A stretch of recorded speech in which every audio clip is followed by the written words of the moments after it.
subject is en route to the border. And, we can't let her cross. Can I ask you something? Why are you helping me? Your job is to bring in Jessica Murdoch alive, or if necessary, dead.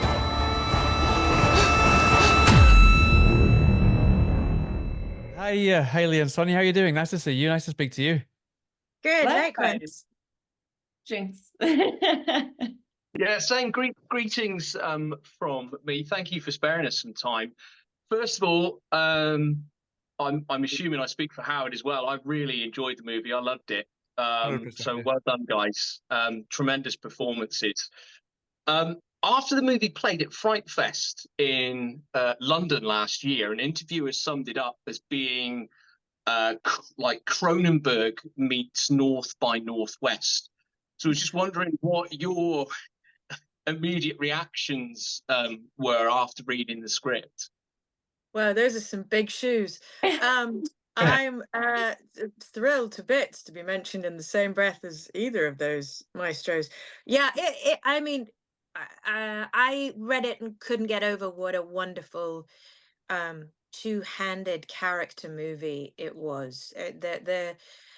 The sort of fright element of it felt really secondary to what felt like two amazing women on a journey that's both literal and metaphorical, and that felt really rare to see two women written that strongly, and particularly in this, I don't know much, but it seemed to me very unusual in this genre to have that kind of opportunity. Uh-huh. And I So, think I mean, you John's mentioned writing that. as well. Sorry. Yeah, John's writing was so beautiful, the way it left so much to the imagination, and the story was very clear, but also the audience and the reader weren't being hit over the head by any sort of literal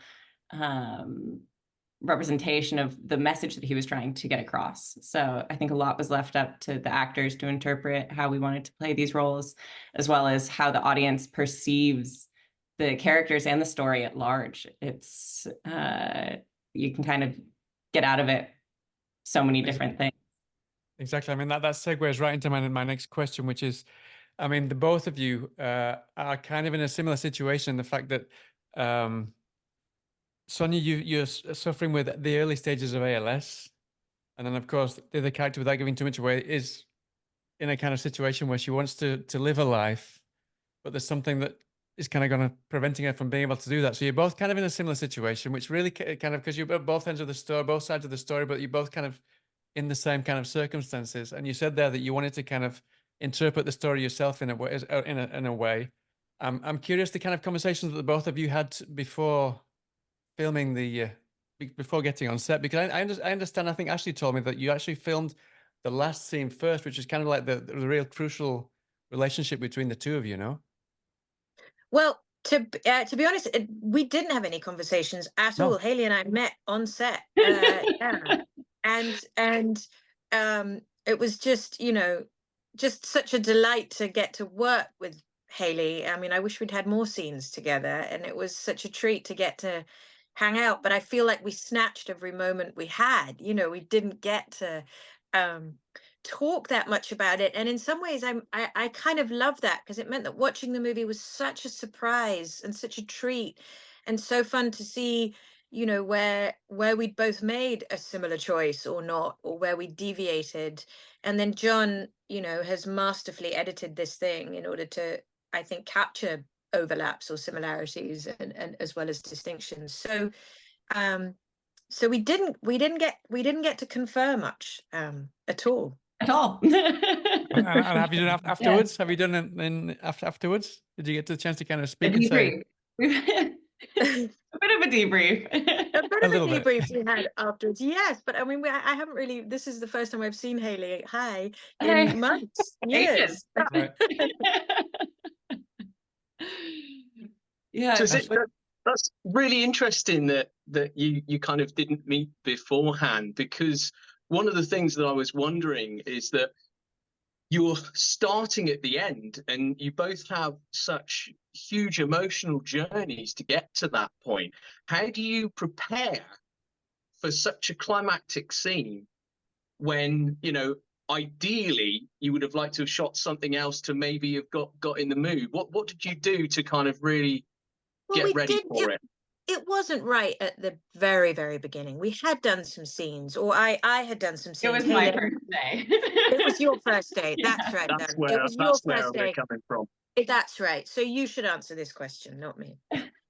Well, it was incredibly daunting, and I was really pissed off at first. It was not my idea of how I wanted to approach the scene, but I have to say that it really was an interesting way to come at the entire piece, because while I had my ideas of the way that I thought the rest of the film was going to go, having it left to my imagination was almost more powerful than actually having shot those scenes and having experienced it, because I could make it as horrific or terrifying or sad as I wanted to. And so it actually gave me a huge opportunity to really get myself into this place for this first day, because I had all this energy. I was nervous. I was meeting all these people for the first time. There was so much that really helped me to get to this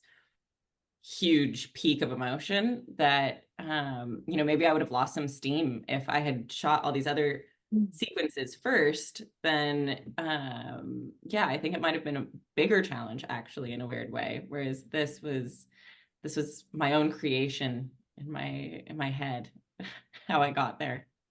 Yeah, I mean that sort of sums up something that John said about that first day on set for you, and he said, and I quote, "She just let rip."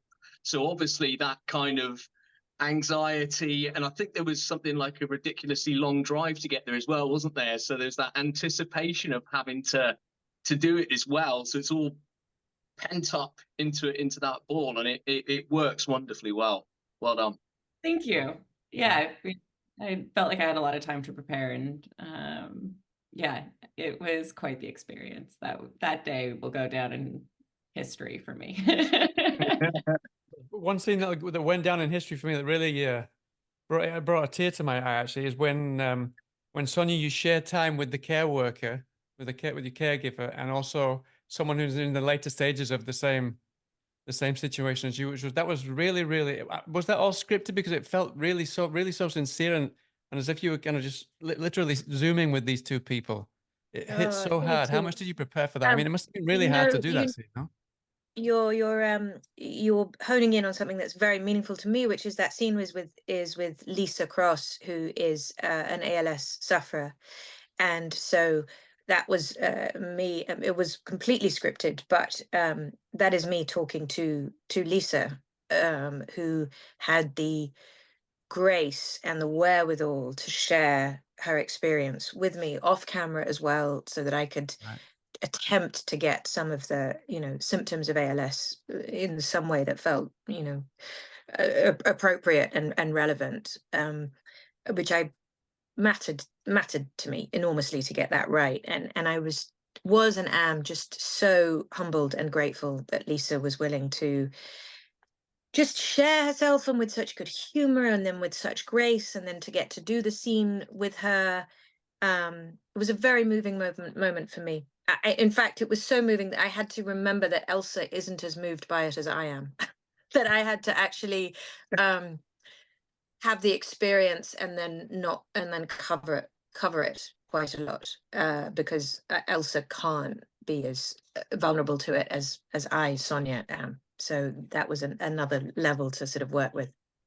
That was a beautiful scene.